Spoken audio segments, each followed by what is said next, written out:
If you take no risks, you'll suffer no defeats. But if you take no risks, you win no victories. Richard Nixon. It's a strange thing to start off a NASA internship application with, but soon you'll see why. Let me first introduce myself. My name is Max Shea.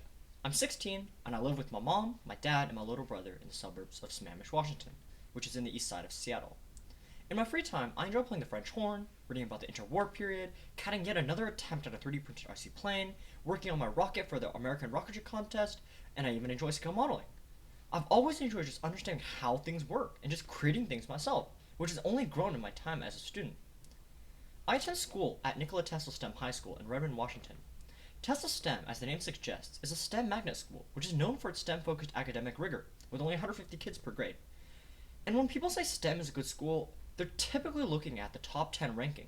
But when I say STEM is a good school, I'm referring to everyone at STEM, which is this community of students who just chose to come here, chose to pursue their passion strongly. Of course, as the name Tesla STEM also suggests, I, like many of my peers, want to pursue STEM and become an engineer. My interest in aerospace engineering actually goes back quite a while. When I was younger, I remember first learning about aircraft like the Concorde. Actually, I learned about the Soviet Tu-144 first, and being fascinated by how engineers were able to push the limits of what was considered possible at any point. If you asked elementary school me what he wanted to be when he grew up, he'd reply to you with aerospace engineer every single time, and he'd be giddy with joy to understand and explain how cool the P-51 Mustang was and how it was engineered. He'd probably be a bit disappointed to know I'm more of a P-38 guy now, though. But of course, actually becoming an aerospace engineer felt more like a distant dream than something I could realistically pursue, because my actual path towards that distant dream wouldn't be that straightforward. For most of my childhood, my academic focus was actually centered on mathematics, as is often the case for Chinese Americans like me. I did my first math competition in second grade, a local one called Math is Cool, and I continued throughout the years and eventually qualified for things like the AMY and math counts around 7th grade. While I enjoyed math, I also realized that I developed a comfort zone around it. When I briefly joined a robotics team in middle school, I struggled with the challenges and just ended up quitting, retreating back to what felt familiar. Looking back, that experience taught me something important. Growth doesn't happen when you stay comfortable. In high school, I began to rethink how I wanted to use my skills. Instead of focusing only on competition, as my lack of pure math talent became greatly inhibiting, I became involved with Mustang Math, which is a national math organization dedicated to supporting math enrichment, and I eventually took on a leadership role of being in charge of Washington State operations.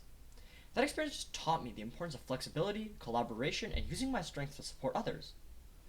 And that mindset of being willing to adapt and explore new directions is what ultimately led me to just try more things. I signed up for engineering classes and got to build all sorts of doohickeys, from like a color changing lamp to a case for a camera to survive a 100-foot drop. I made a conscious effort to explore things I was interested in, engineering or not. I had a math club, physics club, history club, and even FBLA, and through that I managed to see a national spotlight for the first time. Engineering wise, I joined Technology Student Association and got to do things like building a rubber plane and a drone.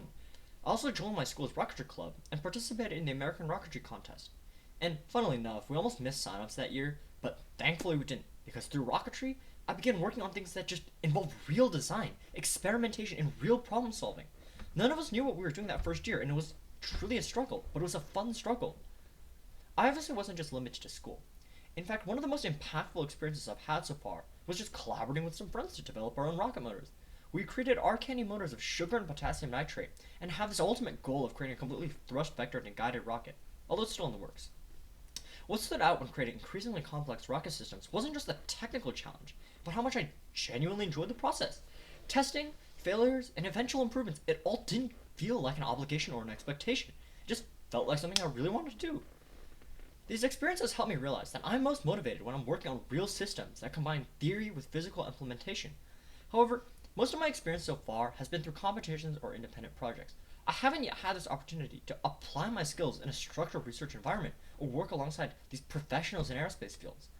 And that's why I'm interested in becoming a NASA high school intern through the SEAS program. NASA represents the type of innovative and collaborative engineering environment that I hope to become a part of in the future. And in the future, I also hope to pursue mechanical or electrical engineering in the field of aerospace and eventually contribute to the development of advanced flight systems. Programs like SEAS would become an important step in that journey by helping me build both technical skills and a deeper understanding of just how research is conducted at the professional level. Thank you for your time and consideration.